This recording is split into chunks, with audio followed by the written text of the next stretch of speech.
Hello, everybody. Do you have your coffee? I have mine right here. And the reason I need my coffee is because I need the caffeine, because it is time for another 15-5. And this week, so last week we did our 15-5 where we talk about, there's always that, what is top tech, what is the top trend, what is the top tactic. That was that 15-5.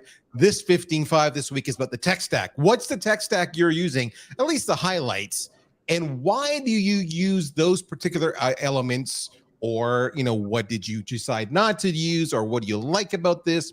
Or what piece of advice do you have? Where we bring in the industry's rock star marketers and we have them walk us through the stack. But it's all done in 15 minutes. Followed by 5 minutes of Q&A. So that's really how it works right there. It's nice and straightforward and easy. My name is Daryl Prale. I am the Chief Marketing Officer at Agorapulse. My job is to make sure we get in and we get out. So are you looking at your tech stack? Are you thinking about how I need to make some investments? Maybe because of the economy you're in, you're thinking, maybe I need to get rid of something and replace it with something else. Maybe it's because it's more affordable or it's a different features and functions you want. Whatever it might be. So if that's the case, you're at the right spot. All right, so let's get right into it. I mentioned to you that I'm just the host. The real star of the show is this guy right here. This is Peter von Burchard. Hey, Daryl, Did I get that right, Peter? You got it right. Nailed it. Look at that. Of course, as you can imagine, folks, we're in the green room about to go live, and I'm like, Peter, I'm gonna butcher your name. And he coached me through it. He was very gentle. So if you don't know Peter is the SVP, the Senior Vice President of Revenue Growth at Sequel.io. Now, if you don't know Sequel.io, okay, hint, I'm going to bring this up on the screen right now so you can see that. Oh, wait a minute. Here we go. When you want to live produce, it always becomes interesting. Here we go. Bring it up on the screen right now. All right, so Sequel.io, the web address is in the name. Okay, so nice and easy. And it's the whole idea of turning your website, as it says here, into a conversion engine. So I'm pretty sure they probably use Sequel.io in their own tech stack. So if you want to do live events, you want to do webinars, whatever, directly from your website, which, by the way, I've always been a huge fan of, because I hate sending people to Zoom or elsewhere and they're not on my site. I want them in my site where I own them, I control them, and I can do all the call to actions and everything else. If that's what you want, check out Sequel.io. Of course, I would be remiss if I didn't tell you, you should go follow my good friend. Oh my God, we got Apollo popping in. You should go follow my good friend Peter on LinkedIn. I'll share the link here for you soon. But with that said, we're going to get right into it because I've chewed up as much time as possible. Peter, are you ready to do this? I'm excited. Let's get into it. All right, so Peter, we're going to go rapid fire. We've got about 12 minutes left if we're going to hit our 15 minutes. First up, what you need to know, folks, is we break this down into 4 areas we call HTEC, harmonize, target, engage, and convert. All right, harmonize, target, engage, and convert. Does that make sense? I don't know, but this is what my marketers came up with, but it's pretty. Look at those colors, they rock. So with that said, let's start off with the first part, which is targeting. Targeting. All right, so Peter, you've called out 3 pieces of tech stack you use here at Sequel.io for targeting. What are they? Why'd you pick them? Any pieces of advice, any feedback? Go. I would say, thanks, Daryl, and I appreciate the intro.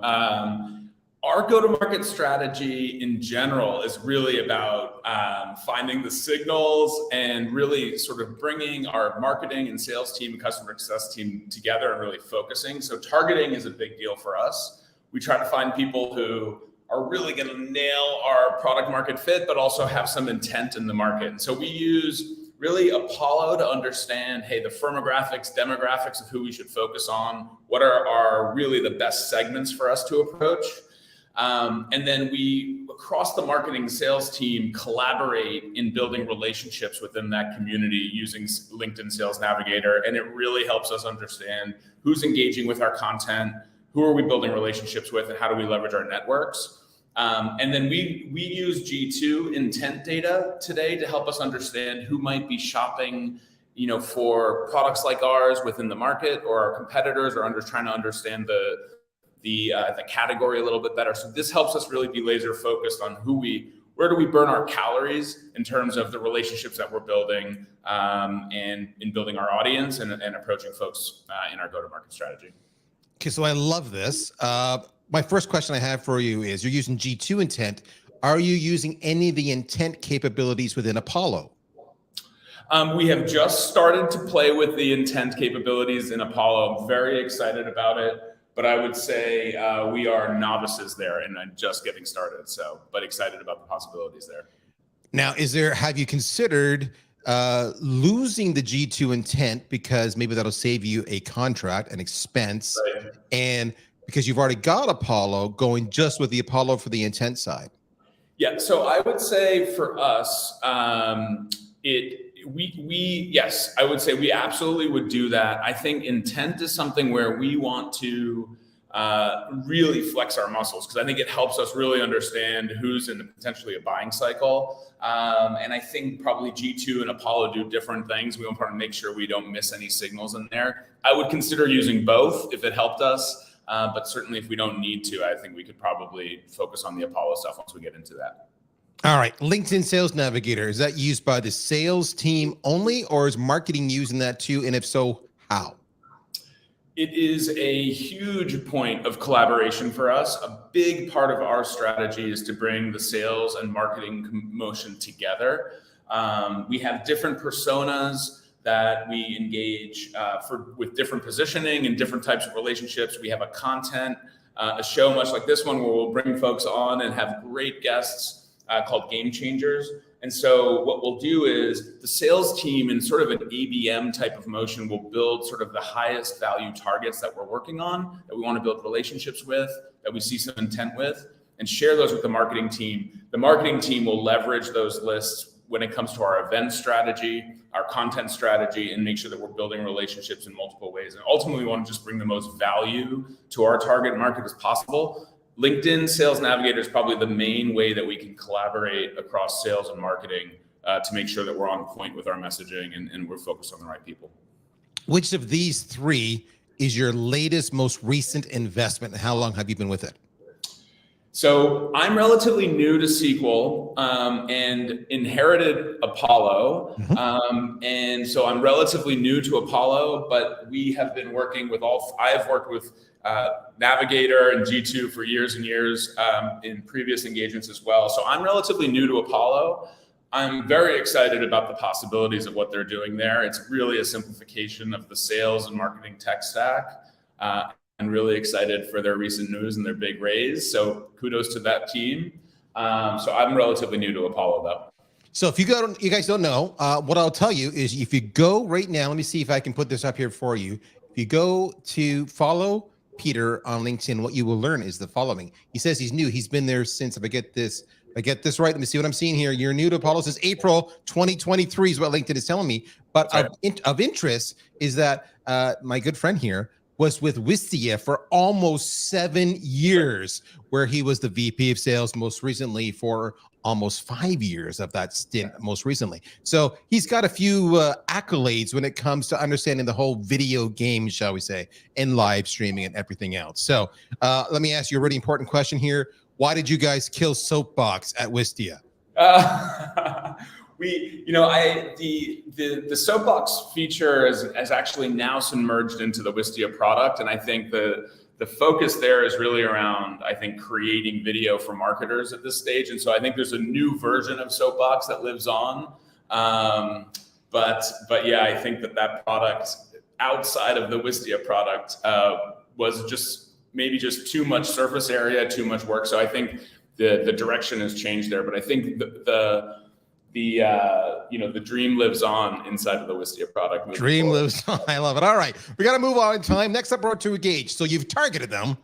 Yeah. And now you need to engage them. And building on your LinkedIn Navigator, I see LinkedIn here.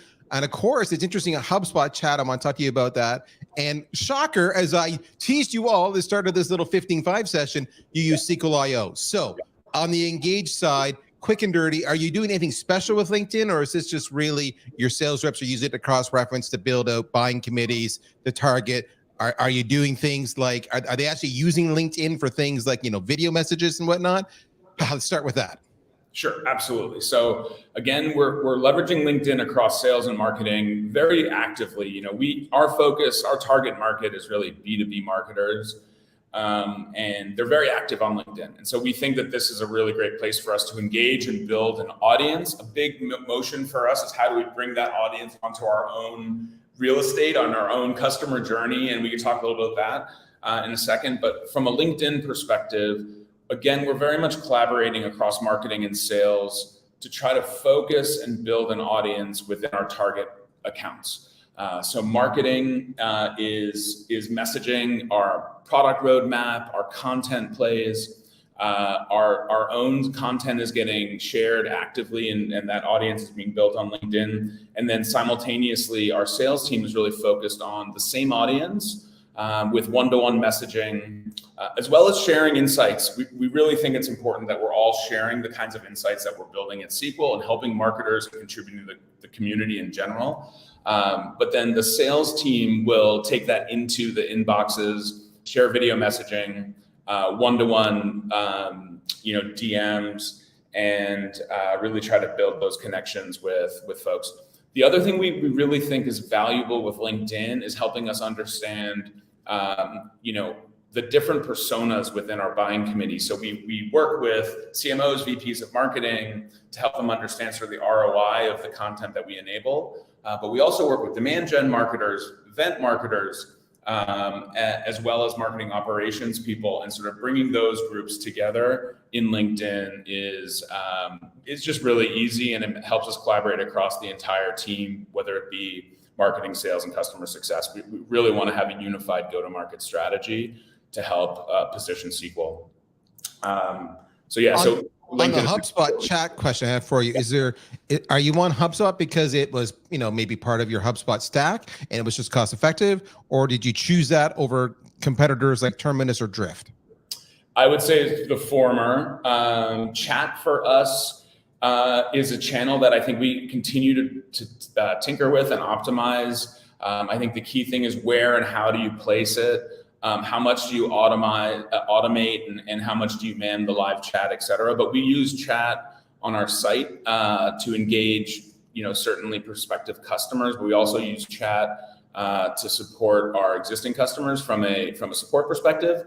And sometimes those channels get mixed, et cetera. So we're really continuing to optimize that, but I would say more so just it was part of our stack with the HubSpot side. So that's what we're totally makes sense. I get it. SQL.io.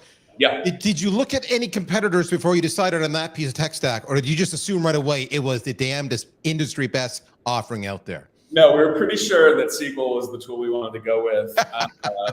And I would say this part of, we use SQL in a number of different ways, and I can kind of talk to it a little bit. But I think for us, the biggest part was we're building this audience in LinkedIn, folks that are understanding our content, that are going to our webinar series called Game Changers. Talk a little bit more about that. Building audience, building relationships with Oana, our CEO, myself, et cetera. And our biggest challenge, how do we get that audience onto our site and into our customer journey? And so what we do is we essentially leverage the live content on SQL.io, and we embed those onto our site. And sometimes we embed those onto either our content pages, our home pages, et cetera, so that we can really bring that audience onto our site and then either have them take the next step and watch the on-demand content afterwards, or book a demo or go to our product pages, et cetera. So we really want to build that audience on our site and have folks take the next step in our content journey. But in addition to that, we can leverage AI and SQL to generate blog posts, social posts, to then fill that loop with social and promote that content.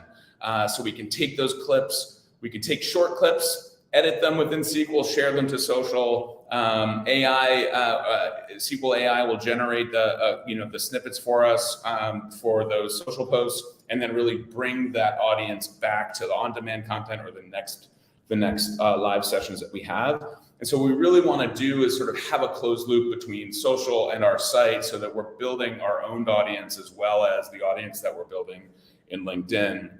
And then the on-demand content that we're generating there becomes a repurposed content for us. We have a huge library of recordings that we're repurposing and that we're sharing both with social posts, but also building that audience on our site. So gives us a lot of leverage for what we're doing in LinkedIn and helping us build that audience as well. I love it. Okay, so we are totally out of time, but the audience is loving all your conversation around SQL.io. That's a game changer, folks. I'm a total video head, as you know. Love tools like SQL.io. Check it out. Okay, with that, we are so out of time, so I'm gonna go fast now. We're on the convert stage. What about G2 reviews are you using as it relates to the convert stage? Yep. For us, what ends up happening, ours is a category that, and in general, MarTech, right? We're all trying to help marketers more or less do the same thing, which is build demand, build awareness, build conversion for their audience. It's a crowded space. And so really for us, the only way to really build momentum when it comes to our sales cycle is through social proof.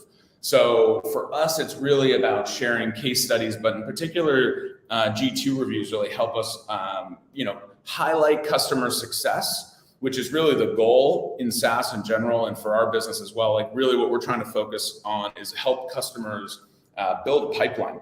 And, there happens to be tools along the way and conversion rates along the way, but if they're not ultimately building pipeline with the work that with what we're helping them with, it's not working. And so we want to highlight customers that have done it right and have seen that success, and that really helps us build momentum and pipeline in general. So social proof is a big part of our sales cycle in general. Fantastic. All right, and moving on to the last round when it comes to the harmonize. Yeah. You got some interesting stuff here. Talk to me about ClickUp. Yeah. So ClickUp really pulls together, and I think for me the big part, what I think gives us a lot of leverage as a go-to-market team is our collaboration across marketing, sales, our executive team, and customer success. And so ClickUp for us is a really core component that helps us project manage and sort of sequence out the action items that we're doing across the go-to-market team, and it helps us build leverage for the events that we're creating or the content that we're creating and repurpose that effort either in the sales cycle or in the customer success cycle. And so for us, it's really about every customer that comes through our customer journey and gets to a place of customer success and really is leveraging SQL in the ways that we want. We want to repurpose every step that they go through in that life cycle to make sure that the customers in our pipeline are hearing those success stories, that they're getting introduced to our community so that our customers can leverage each other. And ClickUp really keeps our team in harmony and sort of collaborating and sequencing in unison across the board so that we get a lot of leverage out of the work that we're doing.